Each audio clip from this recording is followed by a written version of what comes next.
Bonjour à vous tous, bienvenue dans cette nouvelle vidéo. Aujourd'hui nous allons parler de nombres complexes. Avant tout, likez la vidéo, partagez, commentez et abonnez-vous pour ne pas rater de mes nouvelles vidéos, c'est-à-dire en activant la cloche de notification. Donc nous allons traiter cet exercice, l'exercice 1. Mais avant tout, il faut bien lire l'exercice avant de le traiter. Après avoir lu bien et traité, regardez la vidéo et vous allez comprendre. C'est pas difficile à le faire. Donc soit x, y et z des éléments de C tels que l'ensemble de C, c'est l'ensemble de nombres complexes. On dit le module de x est égal à module de y qui est égal à module de z qui est égal à 1. Et x plus y plus z est égal à 1. La question est montrer que 1 sur x plus 1 sur y plus 1 sur z est égal à 1. Donc, pour montrer cela, on sait que le module de x, lorsque le module de x est égal à 1, ça veut dire qu'il existe un angle θ, un argument θ. Il existe un argument θ1 appartenant à R tel que x est égal à quoi? θ1 plus i sinus θ1, parce qu'on est dans l'ensemble des nombres complexes.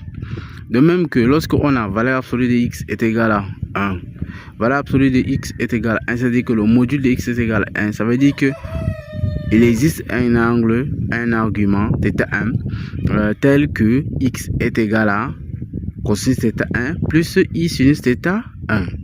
Donc c'est la même chose pour module de y est égal à 1. Ça veut dire qu'il existe un argument θ2 appartenant à tel que y est égal à cosinus θ2 plus i sinus θ2. De la même chose pour z, module de z est égal à 1. Ensuite, nous savons que dans les notions de l'exercice, on nous a donné x plus y plus z est égal à 1. Or, en haut, c'est-à-dire que nous avons la valeur de x. X est égal à cosinus θ1 plus i sinus θ1. Donc, dans l'expression, on a ici x plus y plus z est égal à 1. Nous allons remplacer la valeur de x, y et de z qu'on a trouvé en haut en fonction de cosinus et de sinus. Donc, en remplaçant cela, nous avons cosinus θ1 plus i sinus θ1, ainsi de suite. Nous allons regrouper les termes réels d'un côté et les termes imaginaires. Nous avons le tout est égal à 1. Mais maintenant, dans le cours, on nous a dit deux nombres complexes sont égaux lorsque la partie imaginaire du premier nombre complexe est égale à la partie imaginaire du premier nombre complexe est égale à la partie imaginaire du second nombre complexe. De même que la partie réelle du premier nombre complexe est égale à la partie réelle du second nombre complexe.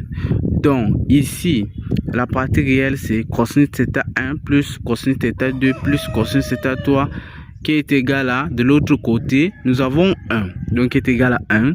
Maintenant, la partie imaginaire de ce côté, c'est sinus θ1 plus sinus θ2 plus sinus θ3. Tandis que de l'autre côté, nous n'avons pas de partie imaginaire, donc c'est 0.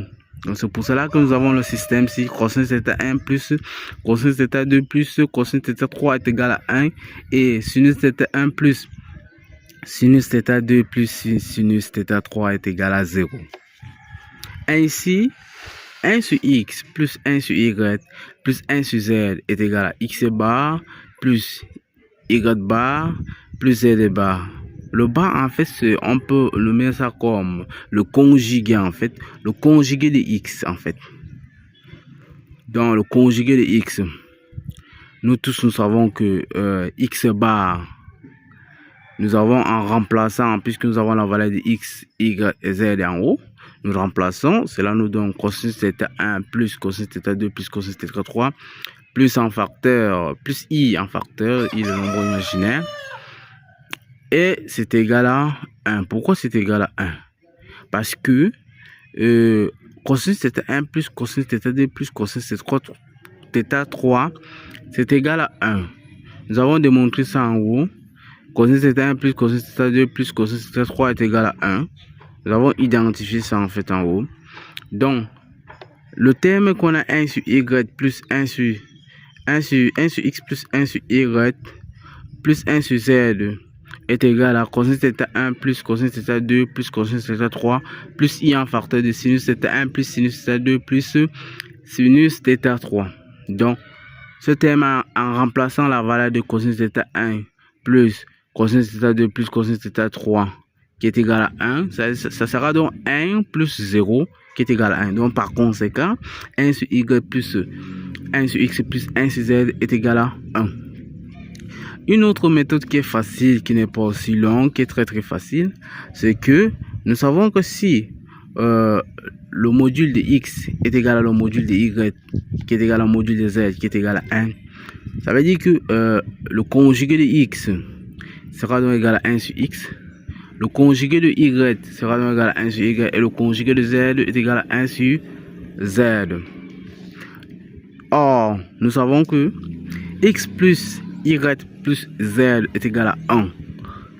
X plus y plus z est égal à 1. En faisant le conjugué de x plus y plus z, le tout, qui est égal à le conjugué de 1.